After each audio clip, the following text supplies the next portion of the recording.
Je crois que l'objectif de n'importe quelle personne commençant le culturisme, c'est d'améliorer son aspect esthétique. Néanmoins, c'est une facette de ce qu'on appelle la beauté. Après tout, avoir des gros muscles n'est pas forcément du goût de chacun. Aujourd'hui, on va tenter de voir ensemble quels sont les aspects sur lesquels on peut jouer.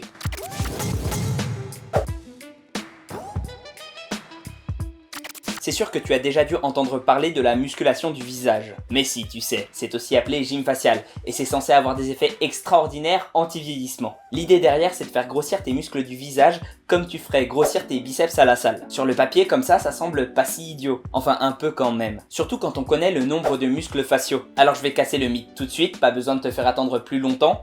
Ce sont des conneries. Dans l'idée, effectivement, tu provoqueras peut-être une légère hypertrophie, surtout si tu n'es pas très expressif d'habitude. Mais il faut comprendre comment les rides se forment pour les éviter. En effet, elles sont causées par du stress sur la peau. Et une des principales sources de stress, c'est l'action mécanique. En somme, le fait de la bouger, ce qui finit par la faire se déformer de façon plus ou moins irrémédiable. Alors voilà, je pense que tu as connecté les fils. Non seulement la gymnastique faciale, c'est du bullshit, mais en plus, c'est même contre-productif. Je mettrai un bémol cependant quand on voit ce genre d'appareil là. Ils font travailler les muscles principalement en isométrie, sans mouvement.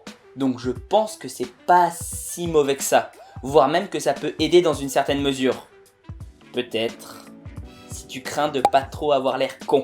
Bon, il existe plein de méthodes pour prévenir au maximum les rides. Mais en termes de sport, j'en vois pas. Et comme la chaîne s'axe sur ça, passons directement à la suite. De façon générale, tu dois savoir que faire du sport, être en bonne santé, ça te donne un air plus jeune, plus en forme. En fait, certaines recherches ont démontré que la peau des personnes sportives, même âgées, était plus souple, plus élastique.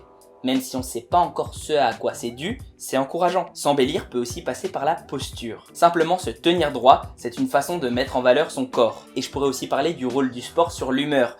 Une personne dans un bon état d'esprit sera plus agréable visuellement. Mais un sujet que je trouve plus intéressant d'aborder en détail, c'est la question du raffermissement. En effet, je vois nombre de personnes, principalement des femmes par ailleurs, qui veulent se raffermir sans trop gagner de volume musculaire. Tout d'abord, entendons-nous sur ce terme-là. Il est possible de gagner en volume musculaire, il est possible de perdre de la graisse, mais est-ce possible de rendre plus dur certaines parties de son anatomie? Eh bien oui, et c'est une source de confusion assez fréquente chez ceux qui ne font pas de sport.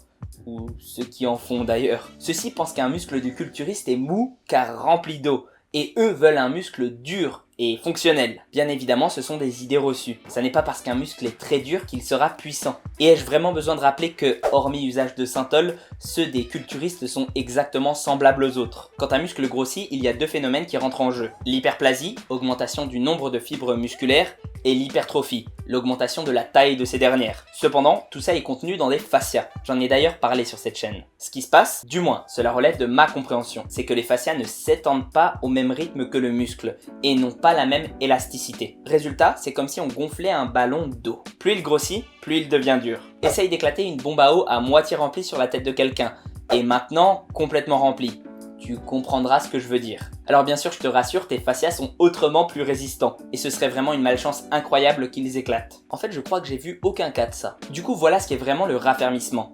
Une conséquence de l'hypertrophie. Bon, mais maintenant qu'on sait ça, il faut rajouter 2-3 petits trucs. Pour jouer sur son apparence physique, comme je le disais un peu avant, on a deux composants principaux, la graisse et le muscle. Si tu as de la graisse, ça va grosso modo, dans un premier temps, t'arrondir, jouer le rôle d'un lissage global sur tout ton corps. Puis dans un second temps, finir par s'accumuler et être en excès, te rendant flasque et peu tonique. Les muscles, eux, vont plutôt contribuer au maintien de ton corps dans une position optimale, te donner un air plus volumineux aux endroits que tu travailles, comme les biceps ou les fessiers. Encore une fois, on ne parle que de visée esthétique ici, je le rappelle. Pour avoir un physique qui correspond à tes attentes, il faudra jouer sur ces deux aspects. Quelques exemples pour les filles et les garçons. Peu de graisse, peu de muscles. Peu de graisse, beaucoup de muscles. Beaucoup de graisse, beaucoup de muscles. Beaucoup de graisse, peu de muscles. Autant pour la graisse, ce sera facile d'en gagner ou d'en perdre. Il suffira de manger à plus ou moins que tes calories de maintenance. Autant pour le muscle, il faudra suivre un programme efficace d'hypertrophie musculaire. Et ça tombe bien, j'en propose. Et plus sérieusement, j'espère que maintenant les choses sont plus claires dans ton esprit. Je ne veux plus entendre parler de raffermissement pour ça.